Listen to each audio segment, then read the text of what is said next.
Love bombing is a strategic approach a narcissistic person takes at the beginning of a relationship to win a person over and secure them as a source of supply. In the most classical, grandiose form of love bombing, it's a relationship that feels like a fairy tale. It's dinners out. It's love text. Good morning, my angel. Good night, my princess. How's my queen this morning? That stuff is narcissism central. This is the greatest love story ever told. Like, where have you been my whole life? On Instagram, found my soulmate. Narcissism. I see here soulmate. I'm like, someone's in a narcissistic relationship. You know how it's like every time a bell rings, an angel gets their wings? Yep. Every time I hear soulmate, someone fell in love with a narcissist. Same thing. Like, that is that kind of talk. Magic connection, once in a lifetime, picnics on the beach, let's fly to Paris, let's spend every day together for 2 weeks, good night, queen, good morning, king, all that stuff. That's love bombing. However, that's not the only way it shows up, because some people say, that did not happen to me. Love bombing also might play on, for example, let's say someone's a rescuer. And especially with a vulnerable narcissistic person.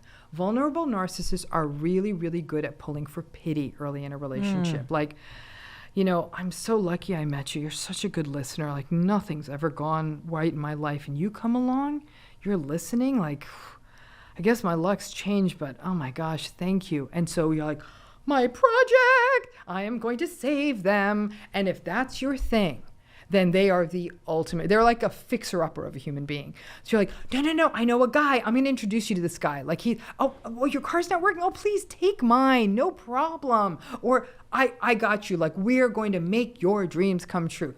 That is crack for a vulnerable narcissistic person. So it can be this rather vulnerable opening up. And that's how their love bombing shows up. But the mistake people make is we only think of love bombing in a romantic way. Love bombing can happen in families. When a family member needs something from you, now listen, your parents didn't love bomb you because you kind of like, it was built into the model. Like you had to love them. Like, right. You had no choice. But as time goes on, narcissistic parents will do the equivalent of love bombing. They need the kid to be what they want. Like, hey, honey, like, you're the best. Oh my gosh, you're doing so great. Like, you're going to go out. You're going to win that game. It is pizza. It is ice cream. You want to go to Disneyland? I'll take you to Disneyland. So it's the parent throws the little goodies in there to get the kid in line, sometimes even to be a source of supply for them. And as you get into adulthood with a narcissistic parent or a narcissistic family member, they will do that same sort of, you're the best. Here's all this stuff. We'll do anything you want to be able to keep you, maybe sometimes just on the narcissistic supply chain of the family. I do have one question about the love bombing, because I saw this happen with somebody that I care deeply about. They like, you're my queen. I love you, angel.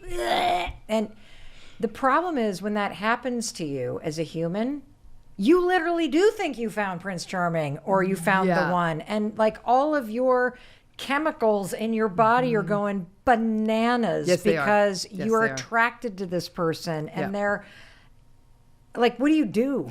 You ask such an important question, because the other thing that happens in love bombing is that the narcissistic person tries to push the accelerator on the relationship. Yes. They want it to go fast. If they want to lock down your supply, right? And remember, the narcissistic person uses a relationship not only to get supply, and a key form of supply is status. So what do you mean by supply? You've used that word a lot.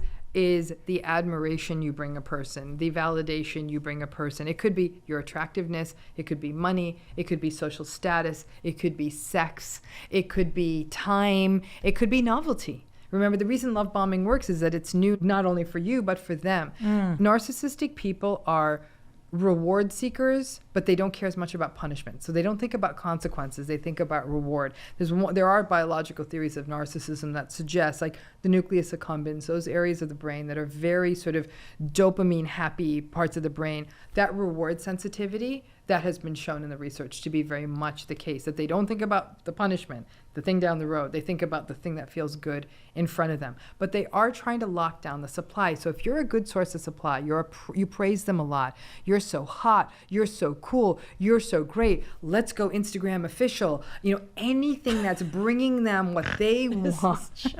Like, as attention, right? I know, but as a 55-year-old woman, I see it happening with so many 20-something. I'm like, you did not meet the love of your life. You are not marrying this person Mel? right now. Calm your freaking jets. Mel, I'm gonna call you out on that. Keep your IUD in. Here's the thing. Let's not lock this sucker down. Like, you are an irrational, insecure. You are obviously, I can't say this to somebody. But I'm going to call you out on that. Let's not just be mean to the 20-year-olds. I am watching 55-year-olds. Oh, I'm sure, because like if you're newly out of a marriage or you've been single forever and somebody suddenly comes out of the blue, I understand. Like, we all want attention and to feel good, but how do you discern?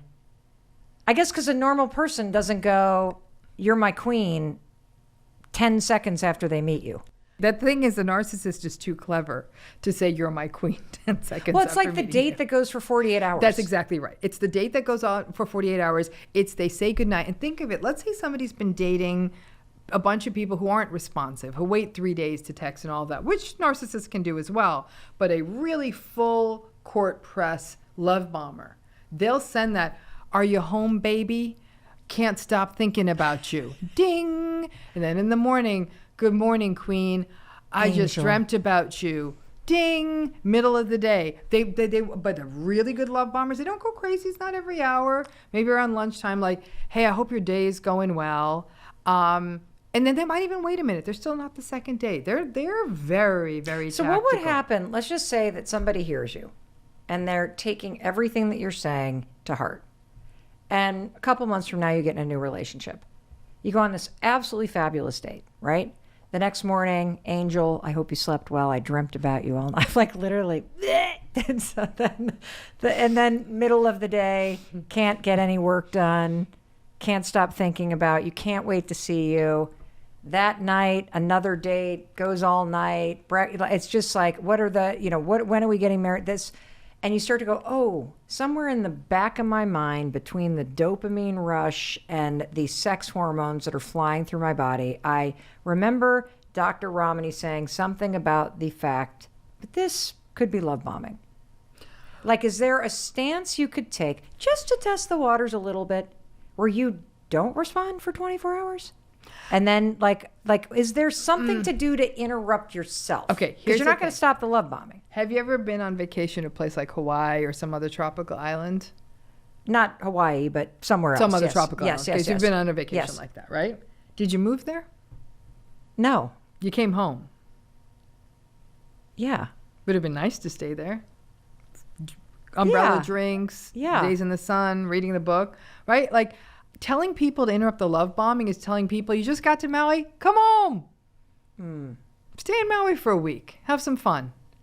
But as soon as, like, I kind of miss my cat, my dog, I kind of miss my bed, come back. Ride the love bomb out. Have some fun. You want to test it. The things you'll see early on are things like the narcissistic person doesn't tolerate disappointment well. If anything pings their entitlement, for example, they don't get the table they want. There is a wait at the restaurant. They did lose the reservation. The bags get lost. And they get really, really crunchy and entitled. You just got your first sign. And catch yourself in the excuse, like, well, we did just have an overnight flight. It's not okay to yell at somebody for not finding the bag, all right? Right. You've now gotten your first piece of data. One of the most interesting things I remember learning in graduate school was the supervisor told me, I was learning to be a therapist. He said to me, the first time something happens, it happens. The second time something happens, it's a coincidence. The third time it happens, it's a pattern. So take the first time as what it is, call the second time a coincidence. By the time the third time comes, it's time to leave Maui. Pack those bags and come home. Because I, as a psychologist, can tell you, it's impossible for me to tell someone to leave something that feels that good. The key is that when you're getting good morning queen, soulmate nonsense, to recognize this for the tropical vacation that it is, and to remind yourself that this is going to run out. I am going to need to go back to real life again. And when that rule of threes hits and say, yeah, no, this isn't cool. This isn't okay. But that is a really, really tough nut to crack, because what the love bombing does, and this is why it's such a useful tactic, it creates buy-in. Because what has happened is you've now created the idealized foundation of a relationship. And maybe that's the thing, is that idealization really has no place in a relationship. Is that we're trying to fall in love with the whole person. And the whole person isn't always a day at the beach. The whole person is the regular stuff. But unfortunately, in the app dating world we're in, narcissistic people have the best dating profiles. They have the most curated images. They've got, like, they're in cool places and they always look good, and the abs and the whole thing. It's a whole thing. And so you're really trying to catch people as they get lost in this world of love bombing and all of that, is telling them to go against human biology. That's a tough sell. And I think that teaching people more than, like, when these sorts of little red flags start popping up, pay attention. If it feels too much, it is too much. And you're a grown adult. It's not supposed to be a fairy tale. I still think we live in a rom-com world, and where we think this is a normal way to have a relationship. And I also think that the West is very romance-oriented. It's true. In any world where there's lots of romance is where the narcissists are going to win. So I guess I'm telling, I think we're around Valentine's Day now. I'm saying, say goodbye to the romance. Buy the chocolates the day after Valentine's or 50% off, and stop playing into this game ahead of time. But you're in a relationship with someone, some of the devaluing has started, they're being a little shady with someone, shady DMs, shady texts, shady behavior. Lying about where they are. Disappearing for a while. Disappearing for a while. You call them out, and, some gaslighting, some denial, you've got some evidence, they don't want to lose you, love bomb too.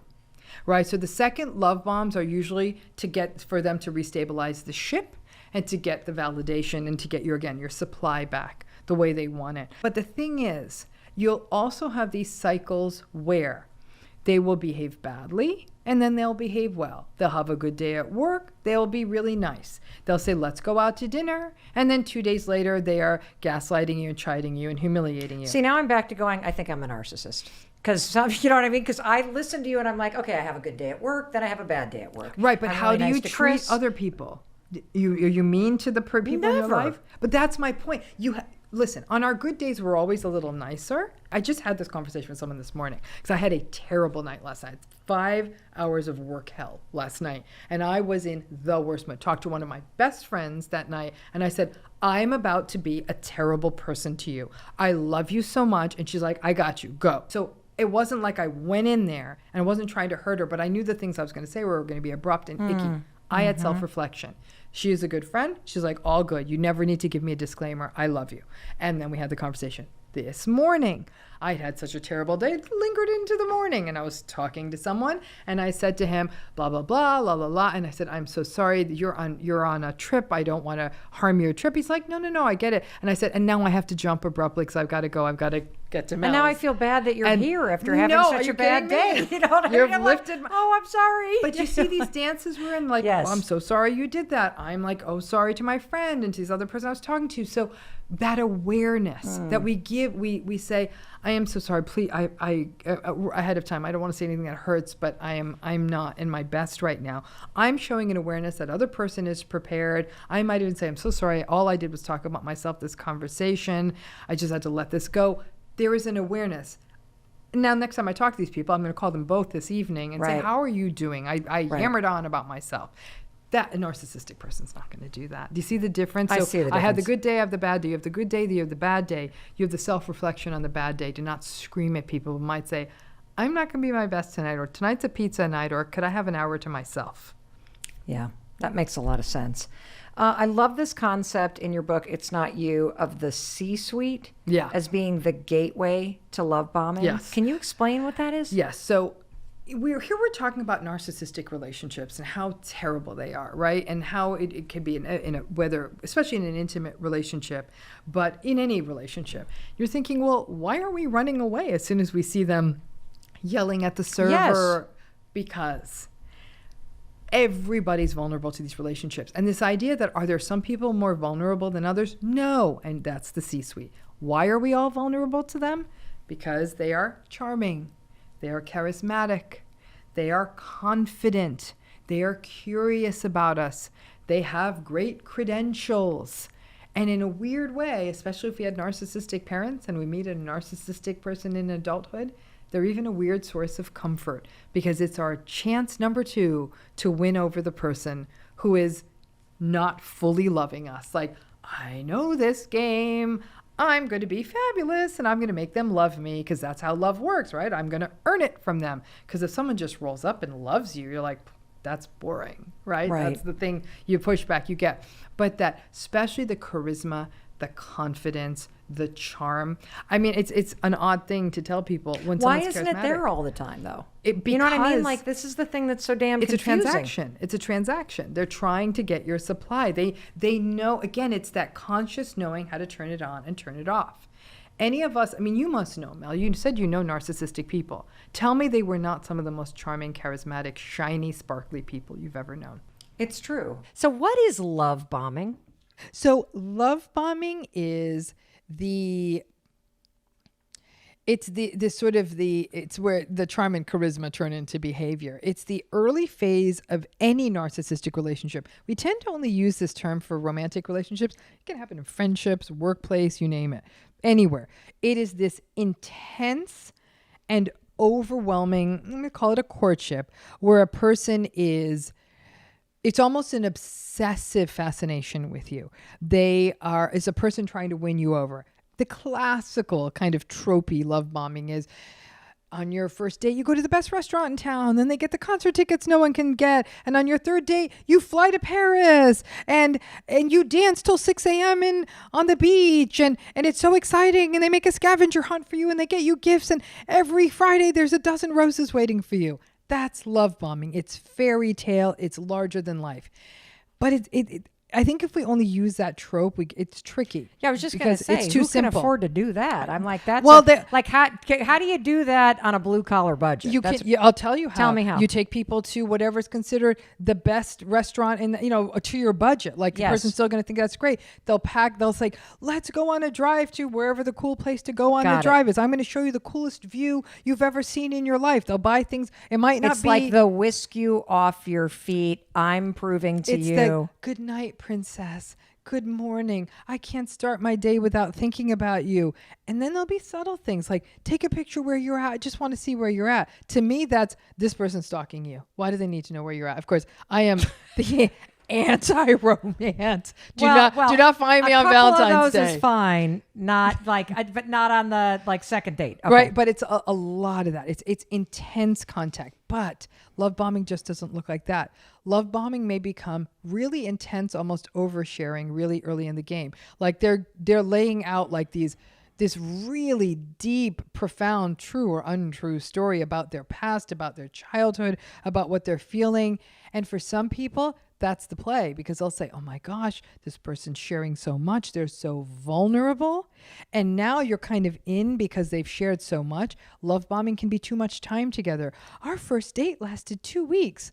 Like, do you even have a job? Like, what kind of first date lasts 2 weeks? So like when people say that stuff are like, I knew right away. I was like, trauma bond, like the minute people say that, I know that sounds so cold, but it's actually not. It is this sort of, people might say like when I first saw them, like I was really attracted to them, but not like I knew right away. But the 2-week first date, there's this intense intention. They spend so much time together. I canceled all my plans to be with them.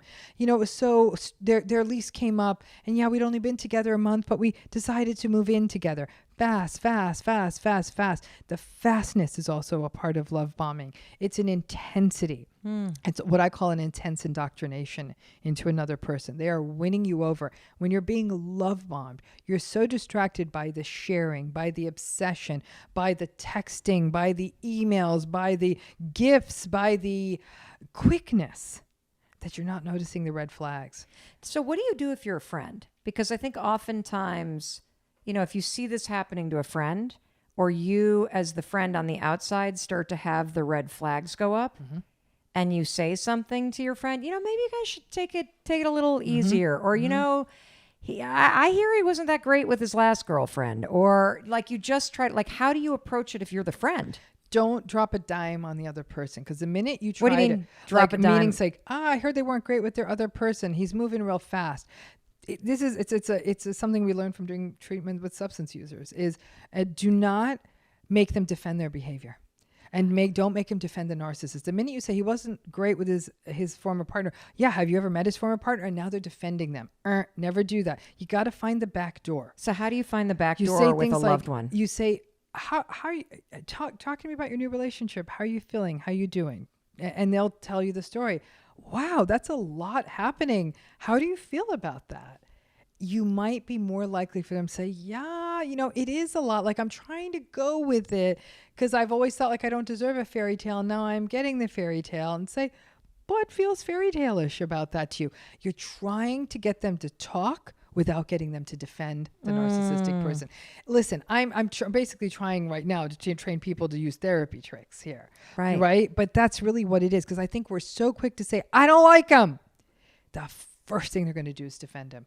You've got to get them to talk about the relationship so they start spilling on like, oh, I don't know about this. What do you mean you don't know about this? And let them talk and say, well, if you're feeling like that, do you think there's, do you feel okay? Maybe, I don't know, like take a step back. Like you can do that because it sounds like this person cares about you so much. And I mean, that's a little manipulative, but if you're trying to save someone, you try all the tricks. But what you're trying to do is give them permission, maybe to slow down, to pull back, or like saying, he wants to move in right away, and say, you love having your own place. So how do you feel about that? Get them to talk about the thing that they value, which is the having their own place, versus what kind of fool wants to move into your apartment in a month? Right. I got it. That's very, very clear. So if you're spotting this, just get them to talk. Open-ended questions. Do not say anything that makes them defend. So interesting. I can look backwards now and see as a parent several mistakes that I made. Because as parents too, Mel, we're so quick in there to want to protect our kids. I think nowhere else do we see that reactive, like bad. And it's almost like you can feel the clenching in yourself of saying, well, talk to me about this friendship. And inside you're like, leave them. I hope you never talk to them again. But you can't, because everybody, when they're ambivalent about something and we raise the thing that they're ambivalent about as being bad, their reactive response is to defend that thing because they're ambivalent. It makes a lot of sense. Hey Mel, it's Jennifer. Can you do a podcast not on marriage advice, but something about how marriage is so wacky hard and unusual and worth staying the course? I went back and listened to your opening podcast and was so blown away by the exposure of what you'd gone through, but also of the impact upon your marriage. And so I'm kind of blown away that your marriage existed through all of that. I feel a lot of cultural pressure and voices about leaving marriage, but not so much about staying.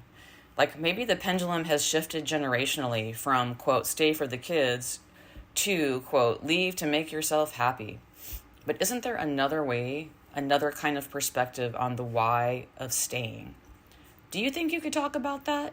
I love the show, your vibe, your honesty. It really helps. Thank you so much, Mel. Thank you for this question. I love your vibe and I love the question itself. And I also want to thank you for distinguishing between the request of asking for advice about marriage and relationships versus just talking about my experience of how hard and wacky having a long-term relationship can be. And the truth is, I don't talk about this topic of relationships and marriage and giving advice about it all that much. Because the fact is, I don't think I do know the secret to marriage. I've been married for 26 years, but I feel like my husband Chris and I, we are still figuring out the secret to marriage. And I also worry, if I'm being perfectly honest, and I promise this would be a brutally honest episode, that if Chris and I started giving relationship and marriage advice and we somehow held ourselves out there as the model for a marriage that works, it would blow up our own marriage. I mean, I don't know if you've ever noticed this, but it seems like every other day there is some author or influencer that has been giving relationship advice who then announces that they're getting divorced. And I personally do not want to get divorced. But I can't stop thinking about your question.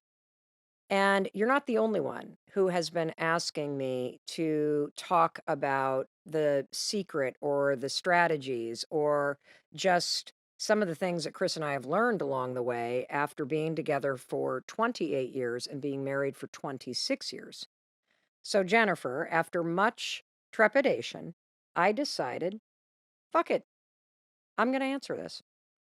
And the first thing I want to talk about is your observation about whether or not that pendulum has shifted generationally when it comes to advice about marriage, and in particular, when marriage gets hard. And I agree with you. I think for somebody our age, and for those of you that may be new to listening to this podcast, I am 54 years old. My husband is 53 years old. We have 3 children who are going to be 24, 22, and our son is about to be 18 years old. And Chris and I have been through a lot of ups and downs. And growing up, the relationship was always, you got to stay together for the kids. And I personally think that is the world's worst advice. And a lot of the research bears out the fact that your kids know when you're miserable. And if you're staying only to tough it out for the kids, your kids are now seeing a model of a relationship that is profoundly dysfunctional. And the way that they learn about relationships is by observing you. And so I don't think you should stay for your kids. And I think that is lousy advice. And a lot of us have heard that advice for a long time. What I believe is that if you do decide that you're going to stay in a relationship, you have to do that for yourself. And when you consider the reasons why you want to stay in a relationship, if you put yourself first, it may be that it matters to you based on your values to keep your family intact. And one of the things that I think a lot of people don't think about when times get really tough is that your marriage is actually more than just you and your partner. Your marriage is your family, it's your network of friends that you've built together, it's the history that you've created together. And so, if you see value in what you've created to date, that's a really valid and important reason to work on your marriage and relationship and try to work through the challenges that have come up. But that right there is very different than staying for the kids out of guilt and shame. So stay because you want to stay. Work on it because you want to work on it based on your values and based on what you feel in your heart. And I also agree with you, Jennifer, that there has been a big swing. I mean, you see it all over social media. Leave to make yourself happy. If you're unhappy in that marriage, you just walk right out that door. And I would extend this conversation that you and I are going to have today beyond marriage, because I think that the same things that make a marriage healthy and happy and go the distance are the exact same thing that makes a friendship happy and healthy and go the distance. And we live in this world, and I worry a lot about this, where people are really quick to just X people out, to ghost somebody.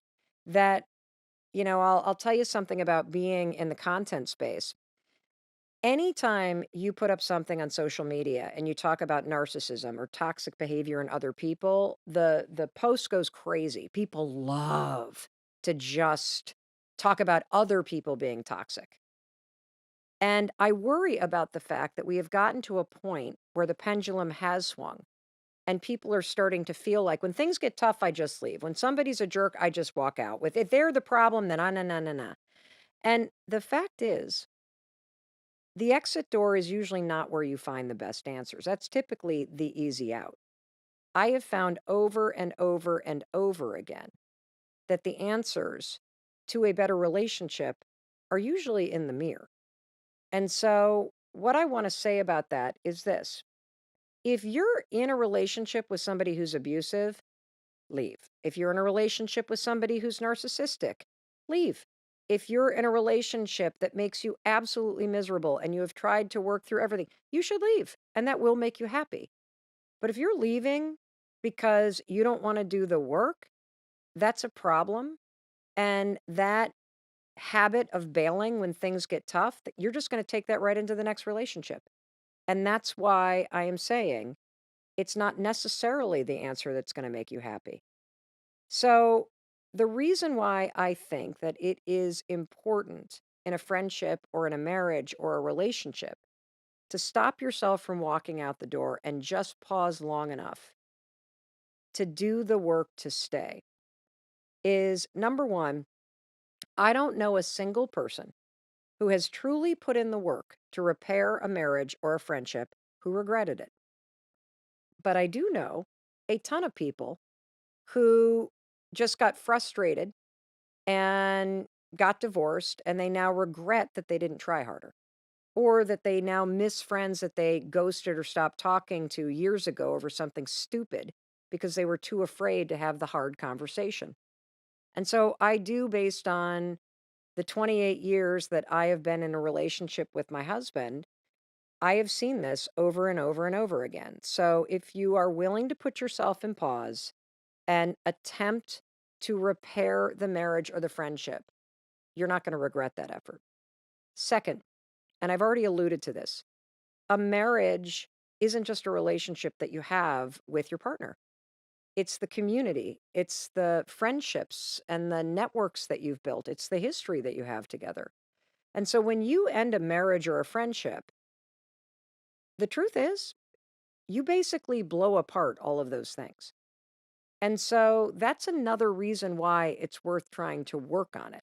If you still see something for yourself inside this relationship or friendship, and I think a lot about the fact that, when people get divorced, I would love to think that everybody can have a modern divorce and you can blend families and ex-spouses can be partners and everybody can be with their new partners and blended families and have holidays together. And that's how it should be if you're going to end a marriage. But that's not the norm.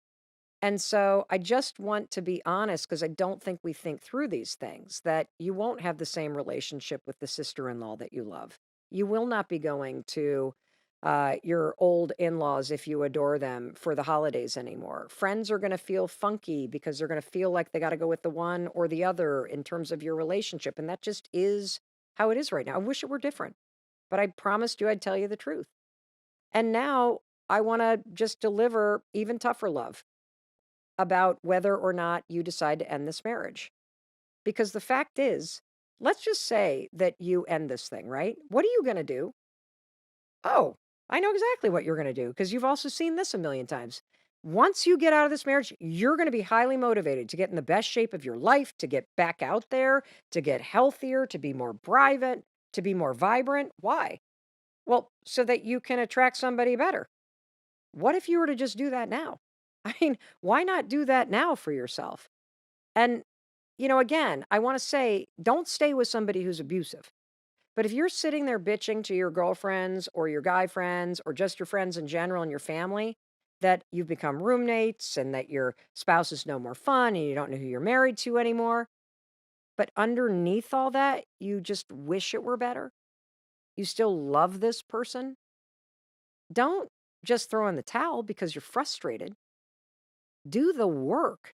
That's what I've learned. And you talked about the fact that in some of the beginning episodes I shared a little bit about our story, and a lot of you already know it, so I'm not going to go into great detail, but for those of you who are new who are listening to the podcast, back in 2008, I had lost my job. We were 800 grand in debt because my husband's restaurant was going under. His restaurant business was really struggling. He hadn't been paid in months. We were just liens on the house, drinking ourselves into the ground. And I got to a point where it was easier to be angry at Chris and to just be resentful of him and to be like, I don't like you. I don't want to be with you. Like, you fucked this up, like as if it wasn't partially my fault too. And I want to say something to you if you're sitting there thinking that the grass is greener. And look, maybe the grass is, but I want you to stop and consider something. If I ever get pissed off at my husband and I'm like, you know what? Chris is annoying. I just can't stand this about him or that about him, or he's always like thinking about something. He doesn't talk and he's not that fun and he doesn't make me laugh or whatever you may bitch about. I stop and say to myself, what's the average 50-year-old guy like? I mean, anybody my age Sorry, dudes, but any one of you that gets to the age of 50, you got shit in the closet. You got stuff that you have lied about. You've got things that you're ashamed of. You've got things that you haven't worked through. And so here I've got two options. I can either turn toward the person that I was once in love with and do the work to make it better, to grow together. And I could or I could roll the dice. And I could end something because I'm frustrated or pissed off or things got challenging or whatever the situation may be. And I could literally go try to create a relationship with somebody else who, by the way, I have not seen what this person has been doing for the last 28 years. So I don't know what the hell they're telling me, whether it's the truth or not. I don't know what trauma they have buried beneath their skin. I don't know what kind of bullshit they did in their prior marriage. But if you're willing to turn toward the person that you're with now, you know at least part of the story. And for me, it has always seemed worth it. No matter how hard things got with Chris, no matter how scary things got, no matter how much we resented and hated one another, no matter how much we were drinking, I never got to the point where I thought it's way better to roll the dice and try to meet someone new than to try to work it through with this person right here. And, the truth is, and I'm sure this is true about you, I've talked about juicy peaches and embracing your juicy peachiness on this podcast, but there are days I am not a peach at all. And so when a marriage goes off the rails, when you get to the point where you're roommates, it's not just your partner's fault. And that gets to this concern that I have that we are so quick to just cut people out of our lives, to call people toxic, to end something because we're sick of it. And we haven't even done the work to try to fix it. We haven't had the harder conversation. And so, that's it. I feel like it is always worth working on it. And so if you're struggling in your relationship or you're struggling in a friendship, absolutely hit the pause button. Do not spend another second bitching to your girlfriends or your guy friends about the situation, and put your time and energy into working to make it better, because I guarantee you, you have not communicated what you're feeling clearly. You have not made requests about what you want. You have not started unpacking where things went off the rails. And the truth is, if you're willing to work on it, you can make it better. I don't care how long or how little you've been married. If you're willing to work on it, you can make it better. And I think that is the secret to a long lasting marriage, relationship, friendship. It lasts because you're willing to work on it. And that brings me to the most important caveat of all of this. And I think this is the biggest single truth about relationships. Relationships only work if both of you are willing to work on it together. This is not a one-way street. There is no halfway on this. There is no, I'm going to fix myself and that fixes my marriage. You will never change your marriage on your end on your own. Period. Full stop. And so if you're listening to this and you have somebody that won't work on it with you, I need you to listen to the takeaways that I'm about to give you, the lessons that I've learned actually very recently after being married to the same person for over 26 years. These are lessons that I have learned very recently after Chris and I have been in marriage therapy for 2 years. And, even saying marriage therapy is kind of weird because I think about going to therapy like going to the gym, that it's a way to make something better. In fact, at this point, I have benefited so much and learned so much about my husband that I didn't even know, having been married to him for the first 24 years. It's so incredible to have a third person who is not sleeping with you guys or living with you guys to weigh in on what they observe. It has been one of the greatest things that we have ever done for our relationship. I'm kicking myself for not having done it sooner. And so, what I want to do is I want to share with you, because I'm just getting so many questions. How did you guys go the distance? How did you make it through the challenging times? How did you do it? The way we did it is that we were both willing to do the work. And no matter how far apart Chris and I felt or were, or how much we were struggling in our lives or our careers or financially or with addiction or whatever it may have been, the one thing that I can say is that we were always willing to work on it. And no matter how pissed off we got with one another or frustrated or isolated from one another, I knew deep down that he did love me and that I loved him. And, having faced bankruptcy and having been unemployed and having struggled to pay for groceries with 3 kids under the age of 10, I know that when life gets hard, it is so much easier to be frustrated and angry because you're triggered than it is to be afraid. And, back when the restaurant business was really struggling, I was so pissed at Chris. Like, I was just resentful. I was resentful that he wasn't successful. And he knew it, he could feel it. And that only contributed to the shame that he felt. The fact is, there are going to be years in your relationships when it goes the distance that are amazing and years that completely blow. Years where you feel very connected and years where you feel like you're in your own corners. And the past couple years, and kind of going through the craziness that happened during the pandemic, it's been really painful. And it did some real damage to our relationship. And so, this is why, Jennifer, I'm so happy that you did not ask for marriage advice.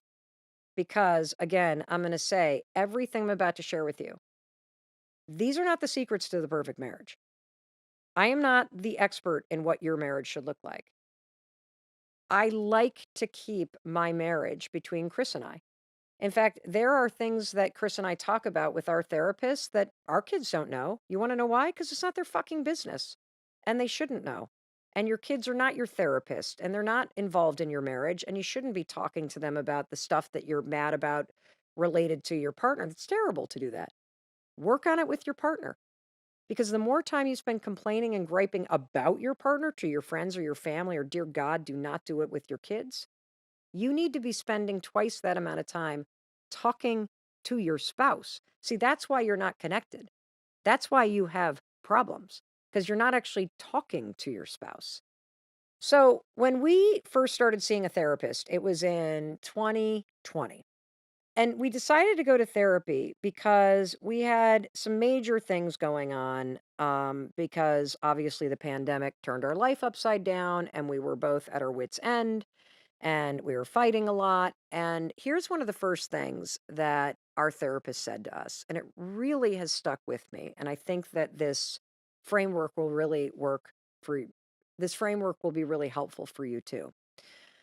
He observed that Chris and I are excellent at the transactional aspects of life. We can cook dinner together, we can sync up our calendars, we can run errands, we can do projects around the house. We're really great at parenting together. We get the day to day stuff done. We love spending time as a family. We have meaningful work that we feel connected to. But here's what happened.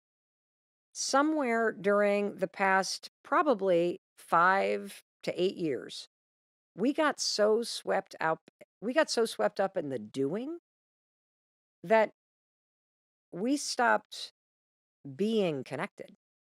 And the fact is, I was very resentful that he wasn't successful in his career. At least in the beginning, I was really resentful. And I can see that my resentment made me turn on him. And it made me turn on him when he needed me most. Like, I stopped believing that he would be able to save that business. And so I can see, and I will admit, and this is kind of one of those episodes where I'm the asshole. And yeah, I'm just going to admit all the things that I did wrong in the hopes that you don't repeat the mistakes that I made. I can see that I was engaged in what I've seen people call the quiet quitting. And for me, it was the quiet quitting of a marriage. You might not even be conscious to this. You might be doing this in your job. You might be doing this in your family. When people use the term we've become roommates, I think that what you're talking about is that you're in a relationship where one of you is quietly quitting. You're doing the bare minimum. Your resentment and griping is building. Maybe you saw your parents doing it, enduring something. And for Chris and I, in all of the doing, we lost that deep emotional connection to one another that we had worked so hard to build over the years. And resentment for me had started to really come in, and he could feel it. And the emotional connection that you have, that's the glue for your relationship. When it becomes really transactional, there will be resentment. And there was resentment on Chris's side too. And that emotional connection is what was missing for Chris and I. The love was there underneath it all, but there was this like mid layer that had built up that made us really lose a connection to one another. And I remember this particular moment. It was right before we went to therapy. A really close friend of ours uh, saw us at a dinner that friends of ours had just invited a bunch of us over for a barbecue. And she called me the next day and she said, "Is Chris okay?" And I said, "Yeah, I think Chris is fine. Why?" And she said, "Something's wrong with him, Mel." And I said, "What do you mean?" And she said, "There's just something missing. Like the light behind his eyes is gone. There's normally this like magnetic connection between the two of you. And I haven't seen the two of you in a couple years, but it's just something's wrong." And she was right. What was wrong was, number one, we were missing the connection. We were disconnected. And there were a lot of other things wrong too. One of which I would come to learn is that Chris was really struggling with depression. And so that brings me to, well, what do you do? How do you get the connection back?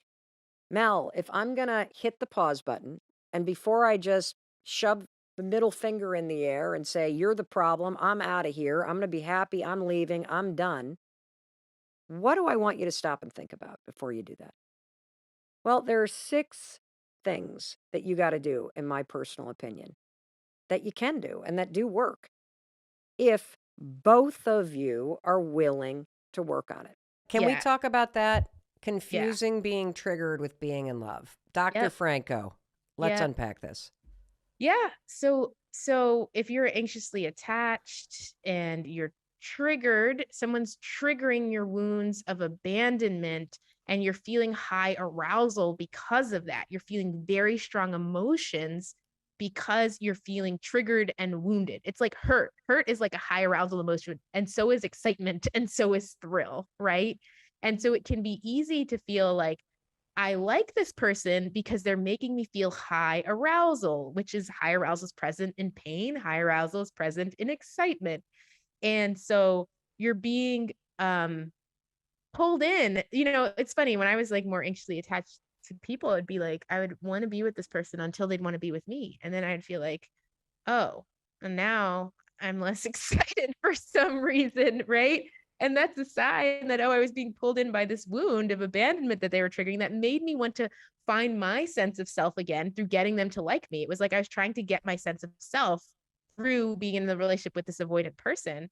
But, in finding more security, it's more like I don't like feeling triggered. I don't like feeling like someone's going to abandon me and they're not going to show up for me. I no longer feel like that's sexy or enthralling because I have a more positive sense of myself. And I look for relationships that reflect my own positive sense of myself. And secure person is like on their own side and they're wanting to take care of themselves and make themselves feel safe, right?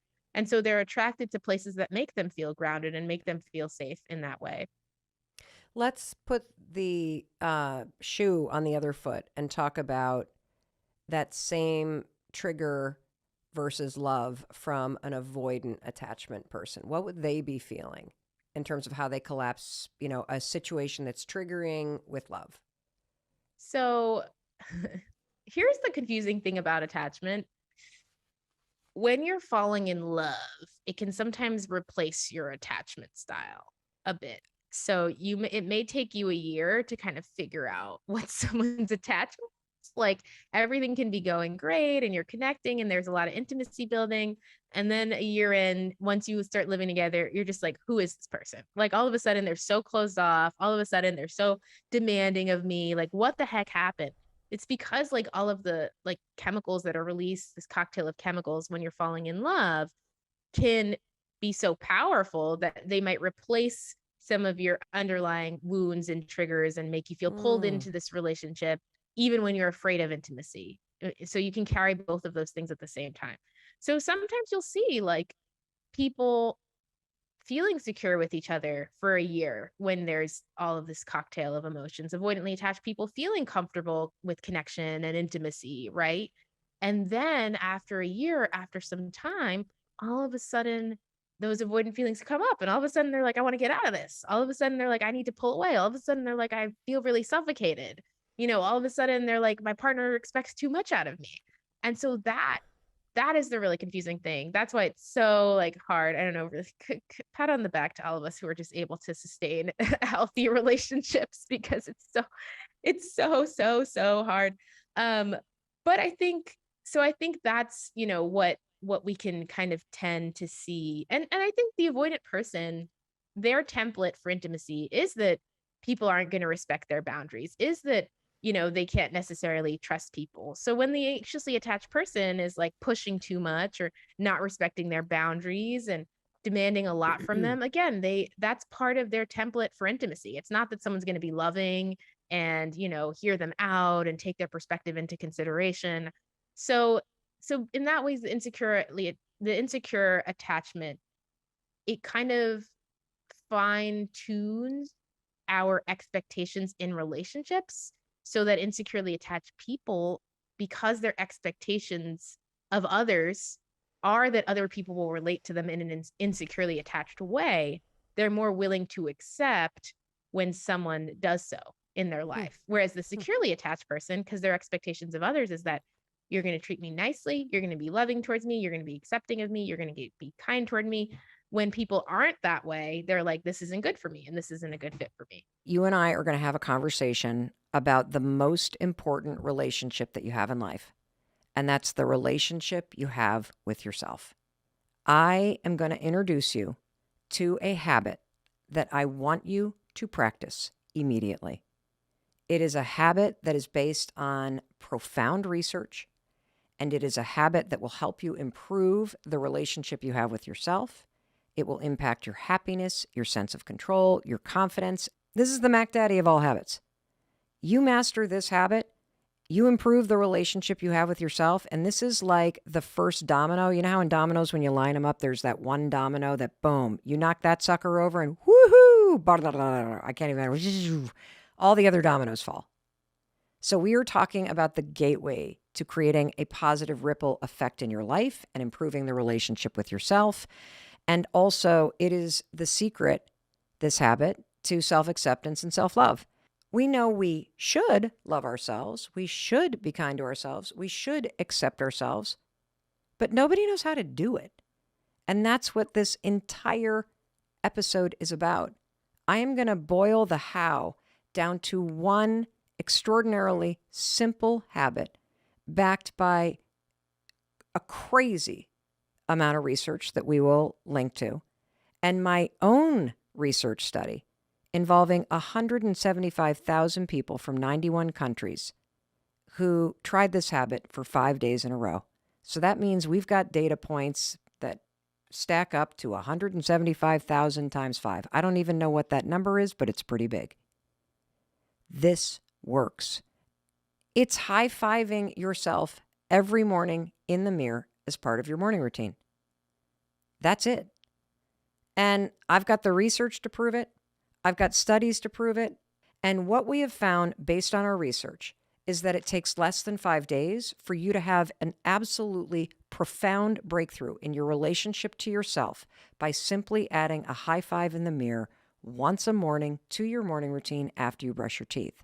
And at the end of this episode, I want you to stick around because you are going to hear one of the most profound testimonials ever about the impact that one high five made on a woman's life named Chris. Like, you're going to need to bring the Kleenex because this is so goosebump, empowering, and encouraging and exciting. I'm not kidding. This is profound, profound, profound. And I know that you struggle with self-love because none of us know how to do it. I get questions on this every single freaking day. How do I love myself? I know I need to love myself, Mel, like this one from Maria. Hi Mel, this is Maria from Spain. Can you explain how to learn to love yourself? I know I need to love myself as a part of my self-growth, but no one tells you how to do that. I'm curious, is there something I can do about that? I love this question because she's right. We all know we need to love ourselves, but how the hell do you do that when nobody has taught you how? I think the main reason why this concept of self-love is so hard to implement in our lives is because of the definition of love. If you look in the dictionary, love is defined as a feeling, but that's not what it is. Love is an action. And let's just take an example from your life. When you feel loved by somebody else, it's because of how they treat you. It's because of what they say to you. Like, for example, when Chris brings me a cup of coffee in the morning, I feel loved because of that action. When he says, I love you, Mel, I feel loved because of the action of speaking those words. But when it comes to loving ourselves, we're sitting around waiting for the feeling, and yet we're not recognizing the truth about love. You feel loved by other people when they demonstrate it through actions. The secret to self-love is demonstrating to yourself through your own actions toward yourself that you love yourself. And that's why the simple solution to having a breakthrough and loving yourself, the first domino that needs to fall, is something that I call the high five habit. This is a simple habit that I created that boiled down is simply adding a high five in the mirror to yourself, to your morning routine. That's what the high five habit is. Now, one of the reasons why I love this habit is because it has so much research. And the habit's very simple. When you wake up tomorrow morning, get yourself out of bed, go into the bathroom, brush your teeth, and then after you brush your teeth, you're going to put your toothbrush down. And the reason why I want you to do it after you brush your teeth is because I want to use some science called habit stacking. I want this to be part of your morning routine, what you're about to do. And so I want you to do it right after something that you do every morning, brushing your teeth. That way your brain will encode this high five habit even faster. And here comes the most important part. As you put the toothbrush down, you are going to look in the mirror. This is the hardest part of the high five habit. You're going to look in the mirror, and I don't want you to look through the person in the mirror. I want you to realize there's a human being that's standing in the mirror there with you every morning in the bathroom, and you have either ignored them or you have looked at all of the things you don't like about that person, whether it's the weight that you've put on or it's the bags under your eyes, or for me, it's one boob hanging lower than the other boob. You sit there and judge that person, or based on our research and studies, 50% of men and women cannot or will not look at themselves in the mirror. And the reason is so freaking sad.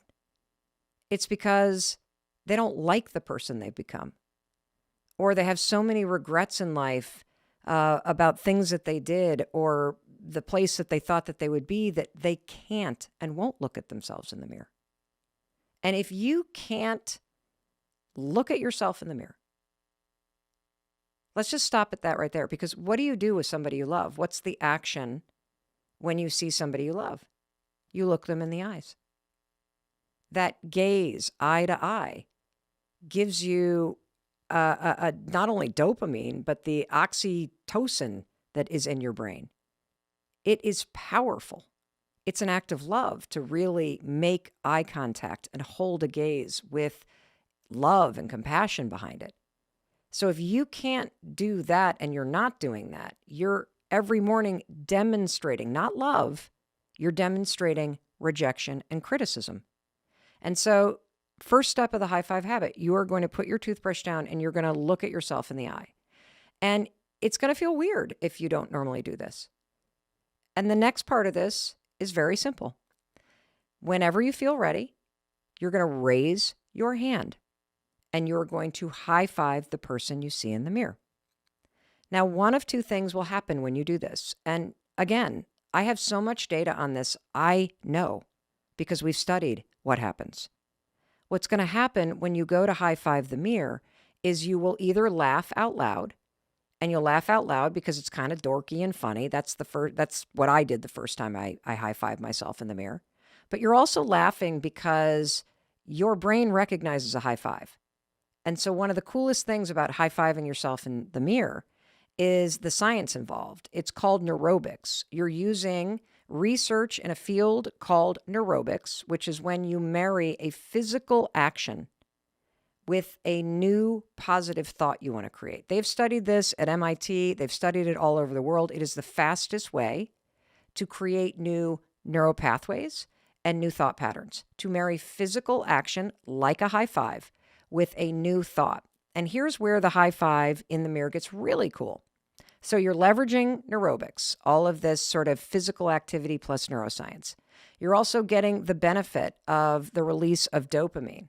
You're also getting the benefit of the fact that your brain and your body knows what a high five is because you've been high-fiving people your whole life, right? You've seen high fives in sports on television. You know exactly what a high five is. A high five is something that you give somebody, a physical action, when you're cheering for them, when you're encouraging them. A high five is something that you give to somebody when you're proud of them. Great shot. Good job on that test. And a high five is also something that you give to another human being whenever they need encouragement. So think about like standing on the side of a road race. You don't cross your arms and scowl at people. You high five people and cheer for them because you're trying to say, I see you. I see that this race is hard. Keep going. You got this. If you're on a sports team and you blow a play when you come to the huddle, a high five from a coach or a teammate says, shake it off. I believe in you. Now get back in the game. And so what's so cool about this high five habit to yourself in the mirror is that a lifetime of positive programming, neurologically already in your brain, gets aimed right back at your reflection. And so you are physically demonstrating with this simple habit in less than 5 seconds every single morning that you, yes, you take actions that show that you believe in, you love, and you encourage the person in the mirror. Now, another reason why I love this habit is you don't have to think anything. All of the wiring that is already in your brain and in your nervous system, it does the work for you silently. As I mentioned, there is so much research, and we're going to just put dozens and dozens and dozens of studies. But I want to also point out that there are 2 studies that are really important. One of them was done with the NBA, and I'm just going to cut to the chase on this study. They wanted to know if there were any habits that winning teams had that the losing teams in the NBA didn't have in the preseason. And it turned out, after crunching all the data, and this has been verified by the Wall Street Journal too, beyond the study that these scientists did, that the top 4 teams in the NBA, in fact, do have a habit in the preseason that the losing teams do not. You want to know what that habit is? You guessed it. They have more high fives, fist bumps, pats on the back in the preseason among team members than any of the other teams. Why? Well, because a high five isn't just an action and a physical gesture that means nothing. A high five actually says, I am with you. It builds trust, it builds partnership, it builds belief, and you can build that back in yourself by adding the high five in the mirror every single morning as part of your morning routine. There was another study done with kids where they made a bunch of kids take these math tests, and these researchers wanted to know what's the best way to encourage someone through a challenging moment. And they found that it wasn't words of encouragement like, hey, you're a great student. It wasn't the growth mindset words like, hey, really admire how hard you're working. You want to know the single best way to motivate kids to do something challenging? It's to say nothing and to give them a high five. This was so profound that the researchers, and we'll link to this study, changed the name of the study to include the surprising power of a high five, the surprising motivational power of a high five. That's how exciting this is. And I think you can hear this because I stumbled onto this by mistake. I started high-fiving myself right after I had gotten fired, basically, from hosting my own talk show. And I needed to give myself like a pick-me-up. And I just instinctually one morning raised my hand and high-fived the mirror. And the immediate effect that I felt of the dopamine in my mind and the boost in my mood and this sense of, okay, I got it. I can do this. I can face this. Having my own back, demonstrating it to myself during a really low moment, it was the beginning, that first domino that fell, of an entirely new relationship with myself. It's what led me to get into intensive therapy and to start getting serious about my happiness. And I think everything comes back to you and the relationship that you have with yourself. And so we're going to go deep on this because the relationship that you have with yourself is the single most important thing in the world. And in addition to sharing this research and this simple habit with you, I want to unpack some of the things that people experience when they do it, because I've had so many questions about this, like this one from Teresa. How do I stop beating myself up and forgive myself for my past mistakes? I can't believe how many years you waste beating yourself up for past mistakes. And the reason why we do that is we don't know how to forgive ourselves, because we don't know how to accept ourselves. We don't know how to accept the failures, the regrets, the disappointments. We don't know how to accept, we don't know how to love ourselves through it. And that's where, honest to God, this simple habit of demonstrating it every morning in the mirror as part of your morning routine changes everything. And we got to take a short break for our sponsors, but don't you dare go anywhere, because I have so much to share with you, and I'm going to invite my husband, Chris, to come and join us. Because when I first shared this high five habit thing that I had discovered a couple years ago with him, when I first stumbled into doing it for myself, he thought it was the stupidest thing he had ever heard. And of course, because I'm relentless and annoying, I was like, but you got to do it for 5 days. You got to try it. You got to try. And what happened when he tried it for 5 days was both life-changing, profound, and it was heartbreaking for me to hear as a spouse just how much my husband was struggling, and how the simple assignment of looking yourself in the eyes was impossible for him to do at that time. I love this topic, and I love what we're about to talk about, which is what research says about bringing more love into your life. And these are simple things that you can start doing right now, like as soon as you're done listening to this. So let's talk about the first one. And the first way that you can do this is every single day, just do something on purpose to make someone else feel like they matter to you. That's it. That's all that this takes. I kid you not. You don't need to grab the microphone at your school system and tell everybody in the school system that you love them and believe them. I mean, that would be a wonderful thing to do. But if you were to just do something on purpose to make someone feel like they matter to you, that is enough. I love this quote from Mother Teresa: spread love wherever you go. Let no one ever come to you without leaving happier. So here's how you can do this. If someone pops into your mind, I'm going to wait. Like, just take a minute. Let's let someone that you love, you haven't talked to them in a while, you're expanding this definition. Maybe it's a friend, maybe it's a classmate, maybe it's an old neighbor, maybe it's a sister-in-law that got divorced from your brother. Like, I don't know who it is. Maybe it's a former teacher. Maybe you love the person that taught your puppy classes because your dog is now housebroken and well-trained. Don't you love that person? Of course you love that person. So here's what you're going to do. Now that you have a person in mind, I want you to go through your photos on your phone and find a photo of them or the past or your dog or whatever, and text them the photo and just say, I loved spending this day with you, or I love this photo because it reminds me of you, or I love this because it makes me think of your laugh and I miss you. That is it.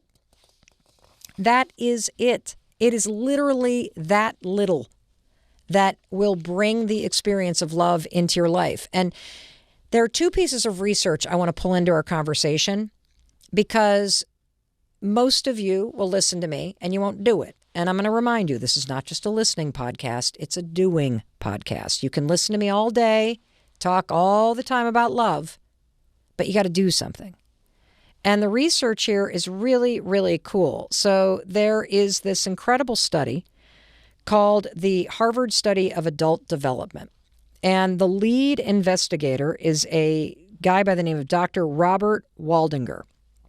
And he says that the number one reason why people struggle in relationships and struggle to feel this deep connection that you matter is for the same reason you struggle in other areas of your life. You ready? You worry about whether or not you're doing it right. Like you literally think of somebody, your college roommate. You start to pull out photos and you're like, is that the right photo? Should I send that photo? I don't know. Is right now the right thing? Or you think you have to do it a certain way. It's simply not true. There is no wrong way to do this. If you're simply reaching out to somebody to say, I'm thinking about you, I love this about you, boom, you cannot get that wrong. And there's this other amazing study from the University of Chicago that basically says even turning to a stranger and chatting up and having a conversation with a stranger creates this feeling like you matter. And I'm going to do a brag right now. I'm freaking awesome at this. I am so awesome at this. In fact, just this morning, I was eating breakfast alone at a hotel, and I was sitting, kind of like at the bar area, and I had ordered my breakfast, and a guy came over to refill the coffee, and we just started chatting. And I can tell you, he does not like living in Los Angeles. He grew up in Southern Illinois. He tried the Hollywood entertainment thing and discovered that he really likes intellectual property. He misses the Four Seasons. He wants to go to law school. He's been thinking about applying to law schools in New York, Boston, and Washington, D.C. He has just spent $1,800 for a prep class to take the LSAT. How do I know all these details? Because we started talking and I started asking him questions and we got into this deep conversation because I was just interested. Now, how do you think he felt when he walked away from pouring that coffee? He felt like he mattered. And you want to know how I felt? I felt the love coming right on back. The big smile, the questions back. And this study from the University of Chicago, it basically confirms what I'm telling you, that you underpredict how happy a random social interaction with a stranger will make you. Like turning to the person next to you on the bus or chatting with the person behind you in the line at the grocery store. That just that can open up something that makes you feel like you matter a little bit. Makes somebody else shake out of this sense of social isolation or they're just walking through their life invisible. Somebody sees them and that somebody is you. And that study from the University of Chicago also says you completely overestimate, quote, the mess of talking to somebody else. And you don't even think about how beneficial it is. And here's simple ways that you can do it. So our FedEx driver, I guess I have something with the folks that drive delivery trucks, but you want to know what? Our FedEx driver, I've never even met the person who drives the FedEx truck because I'm always upstairs in the office when the FedEx comes. But do you know what the FedEx driver does? He puts these 2 little dog bones on top of the packages. And that's even when our dogs aren't there. That's an act of love. Making our family feel like we matter, noticing that we have dogs, that is love right there. And do not underestimate what a big deal that is. Or maybe the bus driver, when the bus driver picks up the kids every morning, they got a funny hat on or a bow tie. Have you ever told them how much you love that about them? That level of intentionality, that is a sign of love. You matter to me. That's why I'm dressing up. I want to make this fun. I'm putting the effort in. Why wouldn't you tell somebody that you love that about them? Like not telling them, that is some stingy ass stuff you're doing right there. Do not hold that in. Or how about this? How many times have you been in the grocery store and you're like standing there because you're like, okay, where is the cilantro? It looks like everything else. Is that parsley? Is it cilantro? And next to you is somebody working at the grocery store and they are meticulously stacking the zucchini to look like art. How hard is it to turn to that person and say, I just love your attention to detail. Thank you for doing that. You make this look so nice. How do you think it makes that person feel? Absolutely unbelievable. Absolutely unbelievable to feel the power of appreciation. I talk about this a lot when I'm giving presentations to, corporations and doing trainings. There's something called the law of reciprocity. Have you ever heard of this thing? The law of reciprocity. This is so good. This is so intertwined with love. This is why you need to express it more. You need to be more generous with it because you are missing out on one of the most incredible forces out there, the law of reciprocity. You do nice by me, I do nice by you. And I'm going to give you an example. Have you ever walked into a mall or a building that has a double set of doors? So you got to open that first door and then you walk into the vestibule and then there's a second door?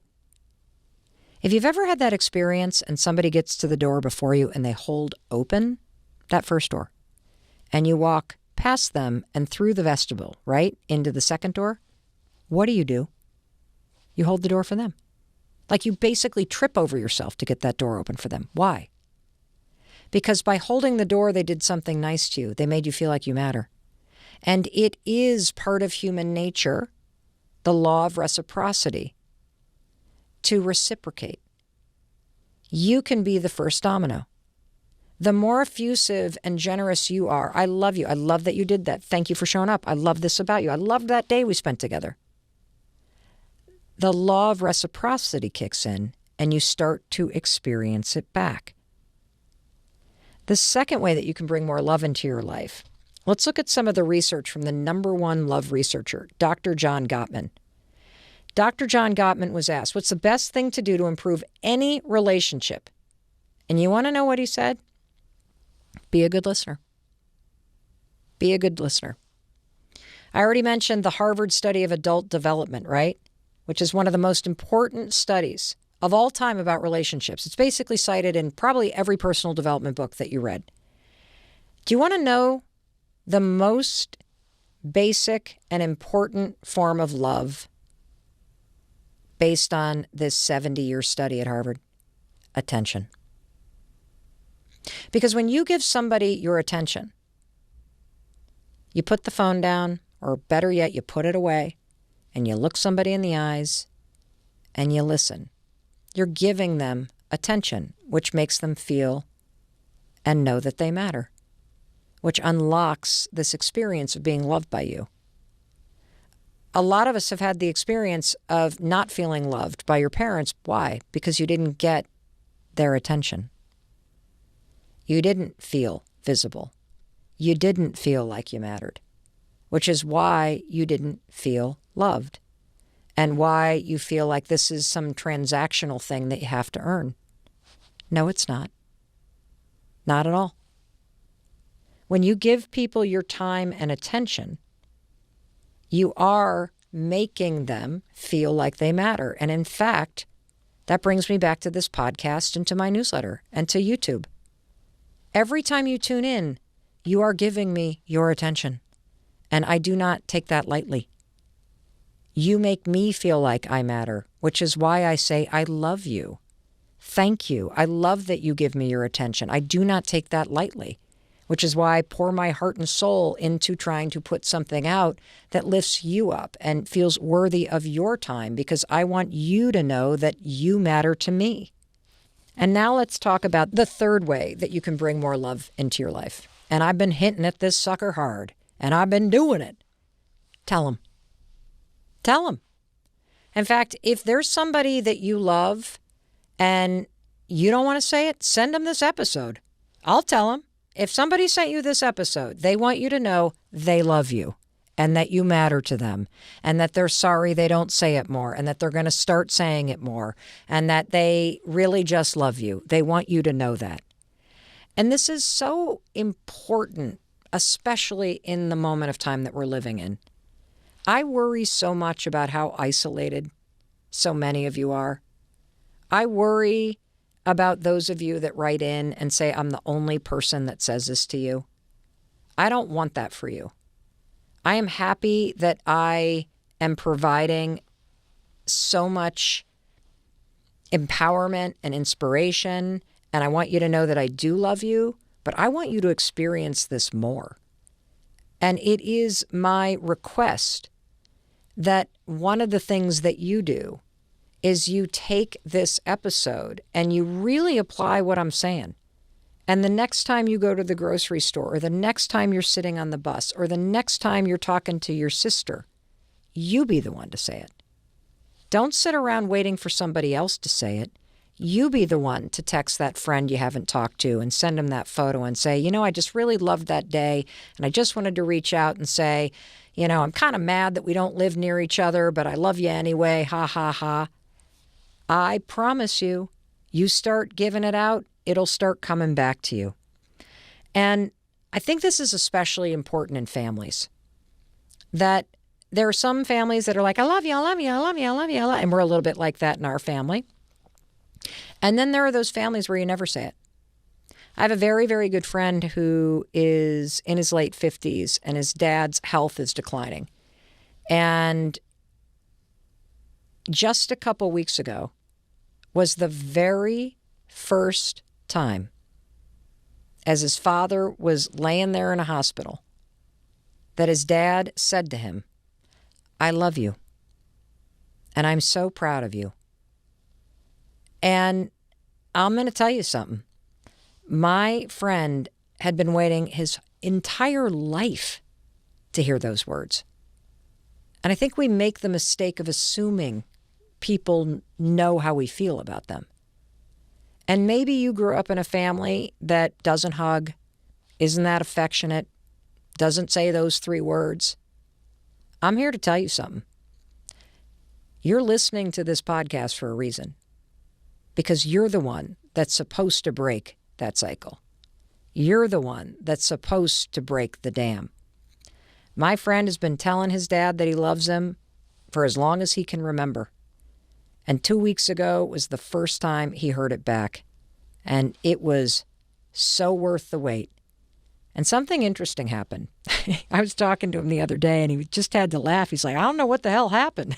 He said, every time I talk to him now, he's like, I love you, I love you. He's like telling my wife, I love you. Because now he understands how good it feels. Now that his time is limited, he doesn't want to miss out on experiencing what that's like and what it brings into your life.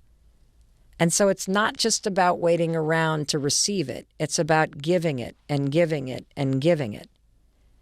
And it is never too late to tell somebody that, ever. Okay.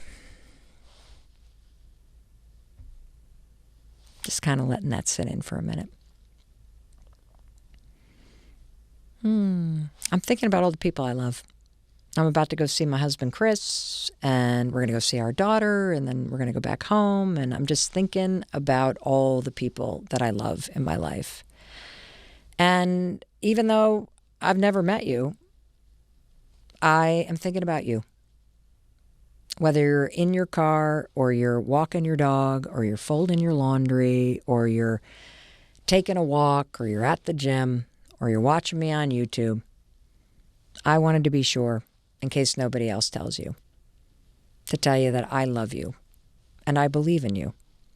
And I believe in your ability to change your life and to feel and give and receive and experience more love in your life. And I really love the fact that every time you tune in, you absolutely make me feel like I matter. And I love you. Hey, it's Mel. Thank you so much for being here. If you enjoyed that video, by God, please subscribe because I don't want you to miss a thing. Thank you so much for being here. We've got so much amazing stuff coming. Thank you so much for sending this stuff to your friends and your family. I love you. We create these videos for you. So make sure you subscribe. Mwah.